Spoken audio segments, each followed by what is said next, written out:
आज आपण मोकळा सुटसुटीत आणि सुगंधित असा मटार पुलाव बनवतोय. त्याचबरोबर आज आपल्या किचनमध्ये नवीन पाहुणा आलाय, त्याची सुद्धा ओळख करून द्यायची आहे. तर इथं मी 1.5 कप इतका बासमती तांदूळ घेतलेला आहे.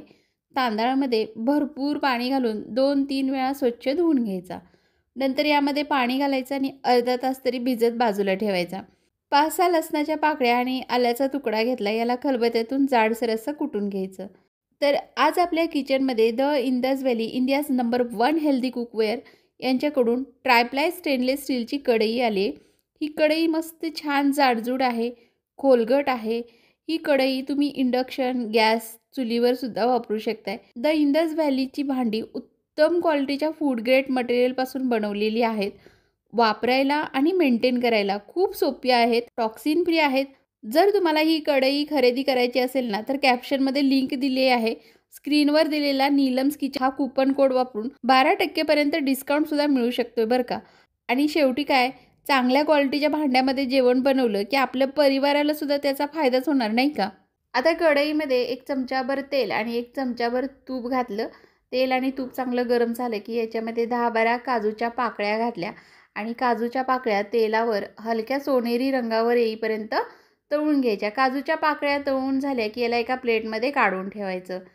आता याच तेलामध्ये मुठभर मनुके घातले आणि मनुकेसुद्धा चांगले फुलेपर्यंत तळून घ्यायचे. मनुके तळायला फार वेळ लागत नाहीत, मिनिटभरातच मनुके तळून झाले. यालासुद्धा एका प्लेटमध्ये काढून घेतलं आणि आता हे बाजूला ठेवूया. फोडणीसाठी इथं मी अर्धा चमचा जिरं, 1 स्टारफूल, 10-12 मिरी, 10-12 लवंगा, 1 मसाला वेलदोडा आणि 4 हिरवे वेलदोडे असे फोडून घेतले, ते घातले. 2 तेजपान घातलं आणि मसाले चांगले असे तडतडले की मग याच्यामध्ये 2 स्लाइस केलेले कांदे घातले. 2 हिरव्या मिरच्यासुद्धा उभ्या कापून घेतल्यात, त्या घातल्या आणि हे सर्व चांगलं हलक्या गुलाबी रंगावर परतून घ्यायचं. कांदा चांगला हलक्या गुलाबी रंगावर परतून झाला की याच्यामध्ये आलं लसूण घालायचं आणि याचासुद्धा कच्चा वास येईपर्यंत परतून घ्यायचं. 2-3 मिनटं हे सर्व चांगलं परतून घेतलं. आता याच्यामध्ये भिजवून घेतलेले तांदूळ, याच्यातील सर्व पाणी निथळवून घेतलं आणि ते घातले.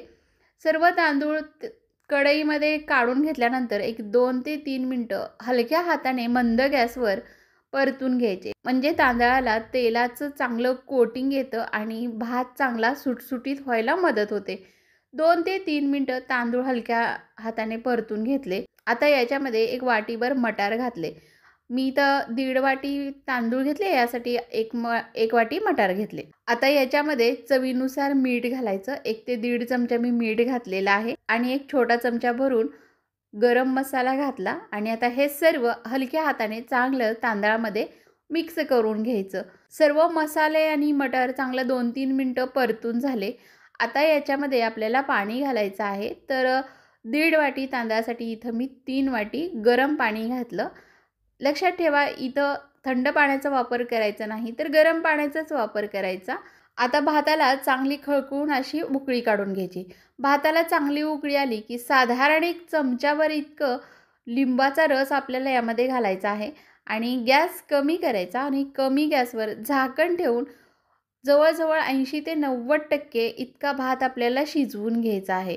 एक 7 ते 8 मिनटं झालेली आहेत आणि पाहू शकताय भात चांगला मस्त असं शिजलेला आहे. भातामधलं पाणी बऱ्यापैकी आटलेलं आहे. बघा, भातामध्ये बिलकुलसुद्धा पाणी राहिलेलं नाही आणि हलकीशी कसर बाकी आहे. आता हा भात चांगला एकसारखा मिक्स करून घेतला. आता याच्यामध्ये तळून घेतलेले किसमिस आणि काजूचे तुकडे घातले. बारीक चिरलेली कोथिंबीर घालायची आणि पुन्हा 1 चमचाभर तूप घालायचं.